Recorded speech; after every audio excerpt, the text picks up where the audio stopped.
that have been ordained for us to have and to put in our pocket and use for our future.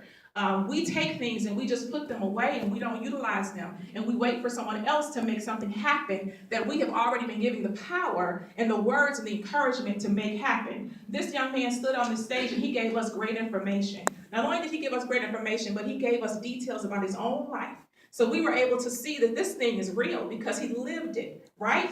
So that's proof that it's real and it's true. And we can relate to it because he asked us several times, can we relate? And we were saying, yes, we can relate, right? But if we go outside these doors and we take the information that he's given us and we do nothing with it, that's our responsibility, right? So we have to learn how to know that we have our own power of restoring our own lives. We have not taken away from God. We are using what God has given us, okay? So this is what I offer for life coaching. When we go over to business coaching, I believe that it's a great thing to decide that you want to own your own, that you want to do something independent of, say, a 9 to 5. We all may have to work 9 to 5s, until we retire. Some of us are fortunate to where we can leave our jobs and do our own thing. But I believe that there's a vision inside of you, there's purpose, there's something that you're called to do, there's a gift inside of you that you have been given, and it would be a hindrance to you if you didn't work that thing out, if you didn't catch your own vision. And so when we go through business coaching, I look at things like we're going to talk about the business. Not only the business, we're going to talk about the book. We're going to talk about the idea. We're going to talk about the ability to get in front of people and speak. Whatever it is that you're trying to do, we're going to discuss these things, right? And then we're going to talk about the product and or the services. Once we're finished talking about the services, we're going to be looking at the market need and the demand. Who needs this? What area do I need to go in where I can offer what I have to offer and then be utilized and be good for the people that are in this area, right? And then we begin to talk about risk management. What kind of risk am I going to have to take in order for this to happen and make this work?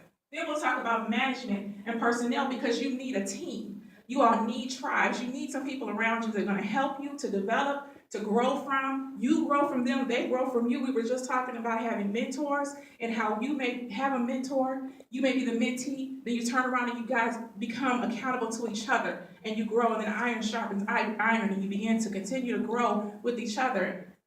You need that. Also, we talk about finances, and then we're going to talk about marketing and promotion. One of the things that Catch the Vision offers here is a great deal of marketing and promotion. So as we grow and as we go further throughout the year, I know that we'll have more people to come in, and then it'll be, normally that we have vendors that come in, and you have an opportunity to learn how to market your skill, your service, your product, or whatever it is that you have to offer. And then you have people that are coming through the doors that can offer things to you, and then you have people that need what you're offering. So this is what we're doing with Catch the Vision in life and business coaching services, okay?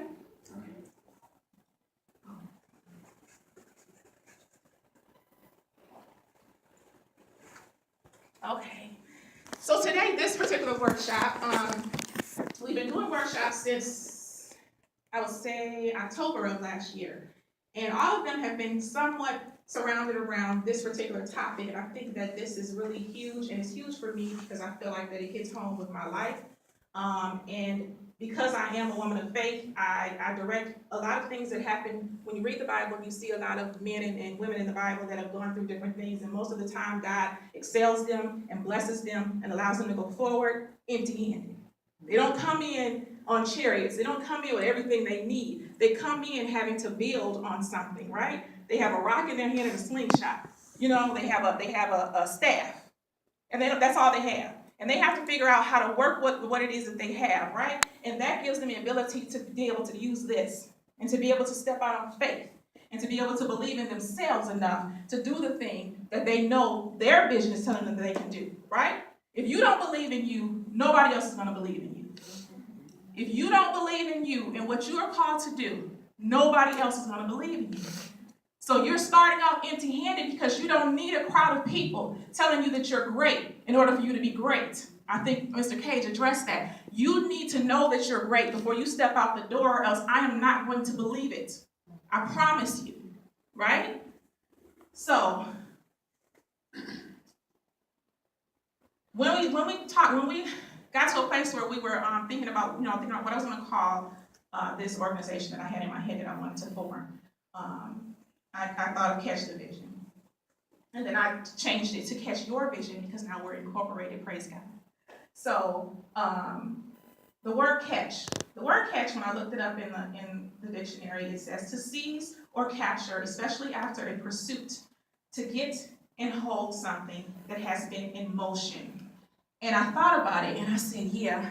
I said, you know how you, when you're talking about catching something, what is the first thing you usually think? You think about catching something, what do you think? Catch this for me. Right? What did he do? He caught it, right? So it was thrown to him, he looked, he was prepared, and he caught it.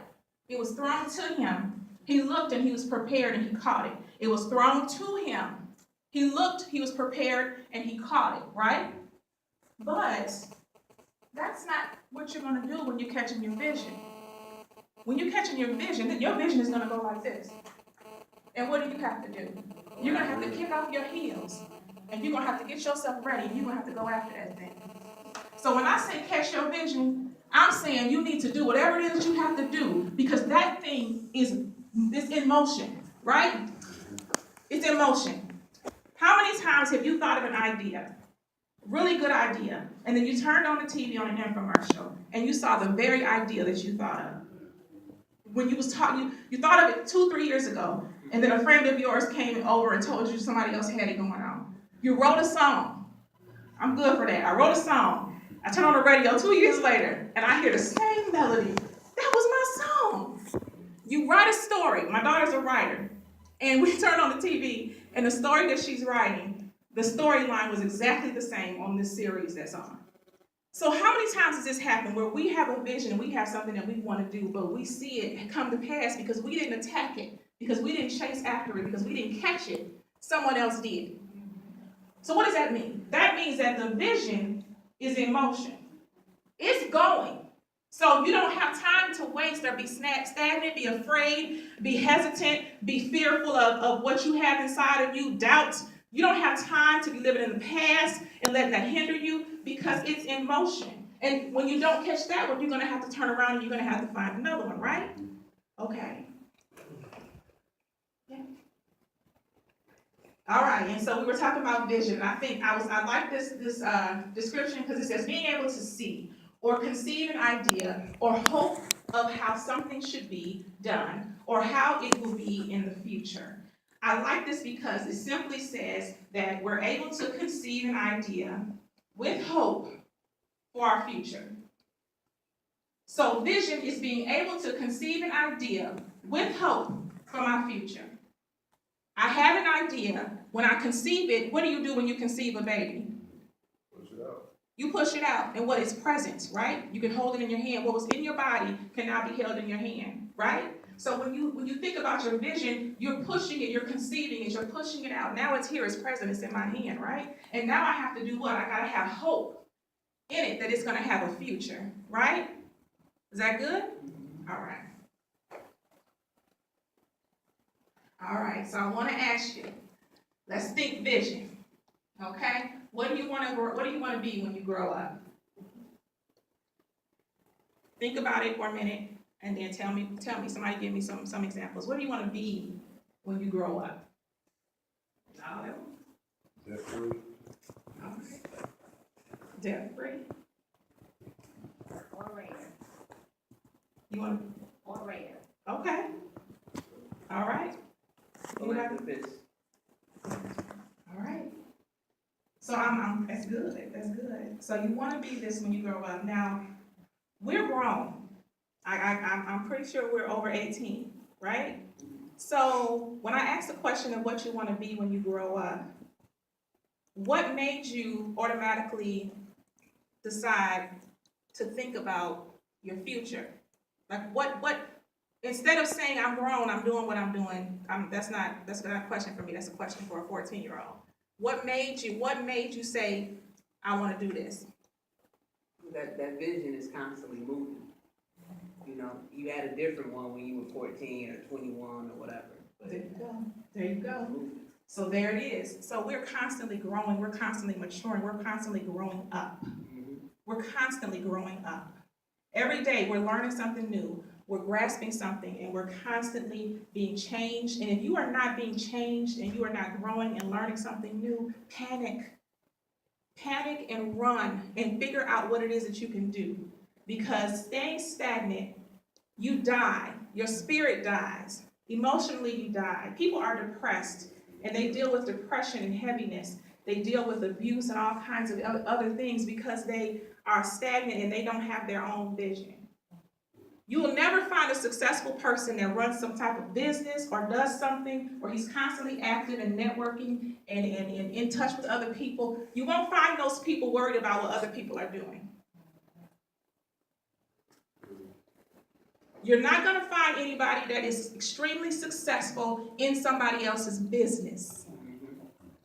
So it's only when you're stagnant and you have nothing going on in your life that you begin to dip and dab in other people's futures and visions, and you have something to say, and you want to have something to do, but it's not yours.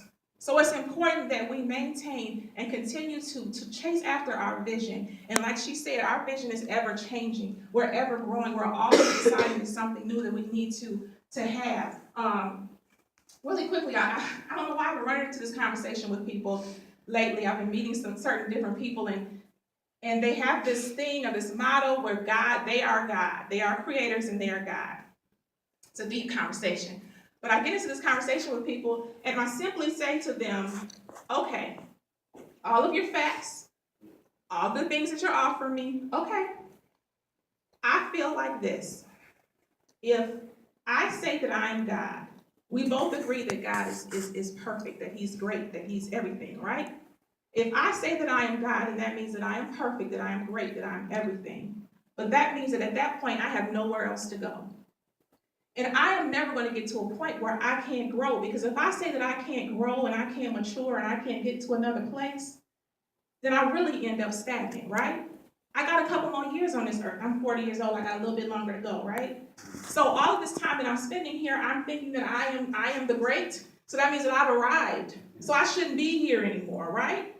So I say that there's constantly always an area of growth and maturity and a place that you can go from where you are. I don't care what degree you have. I don't care what title you're holding. There's always something else that you can get. There is always room for greater, right? Okay. Sorry. So the next questions that I want you to ask yourself is, what are you passionate about? And how can that passion profit you financially, emotionally, and mentally? I think that they all go together. So I think a lot of times we get caught up in things and we want to do things because it's fun or, whatever, but we're not getting anything out of it financially, emotionally, or mentally. And sometimes the things are draining us. And when they begin to drain us financially, emotionally, and mentally, then we don't want to do them anymore.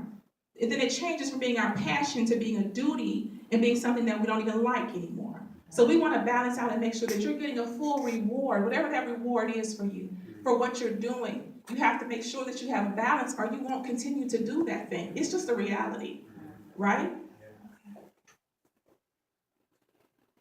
And I'm sorry, y'all, I'm a teacher, so that's why I had Marcus go first, because he's real fun. But I'm going to teach you. So, he is too. But, so, the action that we want to take says write the vision. Take the necessary time to write the vision down. Create a map to the success of your vision. It says verbalize your vision by speaking of your plan, your goals, and your accomplishments. So we want to write stuff down, y'all. It's major and it's important that you begin to write down your vision. When you have a business and you have a business idea, the first thing that people tell you to do is to write a business plan. If you go to the bank and you ask them for money, they're going to want to see what? They're going to want to see a business plan. They're going to want to see some details of how you think that this thing is going to prosper so that they can know what they're investing in, correct? So the same way with you, you need to be able to visualize how your marriage is going to prosper. You need to be able to visualize how you're going to prosper at being a parent, and you need to write these things down and map this stuff out. There's nothing wrong with that. We kind of go fly by whatever and just do whatever we want to do, and then we're all out of order, and then we don't know why things are going wrong. So it's okay to take time and do these things. Invest in yourself.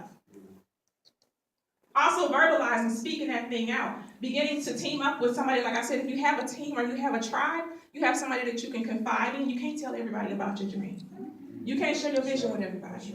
But when you have that key person or those key people in your life that do share the same type of vision or do want the same type of desires for yourself and for them, then you can verbalize your plans and what you want to do to them. And when you speak that stuff out, you're speaking it out into the atmosphere. You don't know who's listening. You practice. I have to sell myself. When I'm a vendor at a function, I was my first vending experience. I was a vendor at a function, and it was for women. So it was body lotions and body oils and purses and jewelry and clothes and anything you can imagine was there to buy. All our stuff we liked, right? And it was me. So where everybody else had something that they can go to the table and pick up and smell and sniff and feel and test out and try on, I had to sell me. I had to stand there and I had to make sure that they knew that not only was I confident in what I had to offer them, but that it was important enough for them to pay attention and then take a card and take my phone number and buy a book. So it's important that I knew how to speak my vision out. I had to sell me. I had to sell my vision to them, right? Okay.